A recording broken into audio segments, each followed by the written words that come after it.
ఒకప్పుడు అమీర్ ఖాన్ సినిమా వచ్చింది అంటే అది ఎలా ఉన్నా కూడా చూడడానికి ఎగబడేవాళ్ళు ప్రేక్షకులు. సినిమా టాక్తో సంబంధం లేకుండా ఓపెనింగ్స్ మాత్రం అదిరిపోయేవి. 7 ఏళ్ల కింద విడుదలైన థగ్స్ ఆఫ్ హిందుస్థాన్ సినిమా మొదటి రోజు ఏకంగా 55 కోట్లు నెట్ వసూలు చేసింది. అలాగే ప్రపంచవ్యాప్తంగా 80 కోట్లకు పైగా వసూలు చేసింది ఈ సినిమా. కట్ చేస్తే ఆ సినిమా మూడో రోజు థియేటర్లలో కనిపించలేదు, కానీ ఓపెనింగ్స్ మాత్రం చాలా బలంగా వచ్చాయి. అప్పుడు అమీర్ ఖాన్ ఇమేజ్ అలా ఉండేది. ఆయన సినిమా అంటే ఖచ్చితంగా చూడాలి అనే ఒక ఆసక్తి ప్రేక్షకులలో కనిపించేది. కానీ ఇప్పుడు అది అస్సలు కనిపించడం లేదు. అమీర్ గత 2 సినిమాలు దారుణంగా డిజాస్టర్ అయ్యాయి. డిజాస్టర్ అవడం పక్కన పెడితే ఆ సినిమాలతో బయర్లు మునిగిపోయిన తీరు మామూలుగా లేదు. థగ్స్ ఆఫ్ హిందుస్థాన్ సినిమాలో కేవలం అమీర్ మాత్రమే కాదు, అమితాబ్ బచ్చన్ కూడా ఉన్నాడు. ఇంకా చాలా స్టార్ కాస్ట్ ఉంది. అన్నింటికీ మించి యష్ రాజ్ ఫిల్మ్స్ నుంచి వచ్చింది. పైగా ధూమ్ 3 డైరెక్టర్ విజయ్ కృష్ణ ఆచార్య ఈ సినిమాను తెరకెక్కించాడు. ఇన్ని ఉన్నా కూడా ఈ సినిమాను చూడడానికి ప్రేక్షకులు పెద్దగా ఇంట్రెస్ట్ చూపించలేదు. ఇక ఆ తర్వాత వచ్చిన లాల్ సింగ్ చెడ్డా గురించి ఎంత తక్కువ మాట్లాడుకుంటే అంత మంచిది. నాగ చైతన్య ఈ సినిమాతోనే బాలీవుడ్ కు పరిచయం అయ్యాడు. 3 ఏళ్లకు పైగా కష్టపడి ఈ సినిమాను ఆడియన్స్ ముందుకు తీసుకొచ్చాడు అమీర్.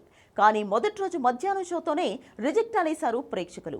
ఏ సినిమా కలెక్షన్స్ కనీసం 100 కోట్లు కూడా రాలేదు. ఇక తాజాగా విడుదలైన సితారే జమీన్ పర్ సినిమా కూడా ఇంతే. నిజం చెప్పాలంటే ఈ సినిమాకు మొదటి రోజు చాలా మంచి టాక్ వచ్చింది. అమీర్ ఖాన్ కూడా ఉన్నాడు కదా, ఖచ్చితంగా సినిమా ఆడుతుందిలే అనుకున్నారు అందరూ. అయితే ఈయన సినిమాలు కాదు, ఏకంగా ఈయన్నే ఆడియన్స్ పట్టించుకోవడం లేదు అనే విషయం ఇప్పుడు అర్థమవుతుంది. సితారే జమీన్ పర్ సినిమాకు మొదటి రోజు కేవలం 10 కోట్ల నెట్ మాత్రమే వచ్చింది. అంటే షేర్ 7 కోట్లకు మించలేదన్నమాట. ఒకప్పుడు ఫస్ట్ డే 80 కోట్లకు పైగా వసూలు చేసిన అమీర్ సినిమాలు ఇప్పుడు 8 కోట్లు వసూలు చేయడం లేదు.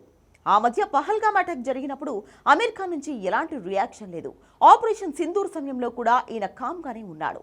అప్పుడే ఈయన సినిమాలు బ్యాన్ చేయాలి అని సోషల్ మీడియాలో పెద్ద ఎత్తున ప్రచారం జరిగింది. ఆ ఎఫెక్ట్ ఇప్పుడు కనిపిస్తుంది. ఇది కేవలం అమీర్ సినిమాలకు మాత్రమే కాదు, బాలీవుడ్లో మిగిలిన ఖాన్ సినిమాలకు కూడా కనిపిస్తుంది.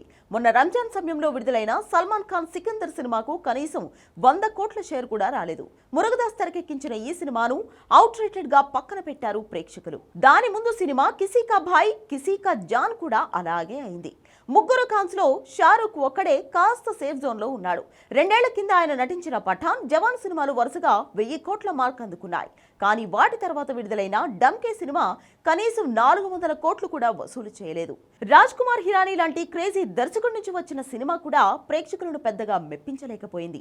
ఇవన్నీ చూస్తుంటే బాలీవుడ్ లో స్టార్ హీరోలకు కష్టకాలం కంటిన్యూ అయ్యేలా కనిపిస్తోంది. ఇంకా చెప్పాలంటే 20 సంవత్సరాలకు పైగానే బాలీవుడ్ ను ఏలిన ఖాన్స్ ఆధిపత్యానికి తెరపడినట్లే అనిపిస్తోంది.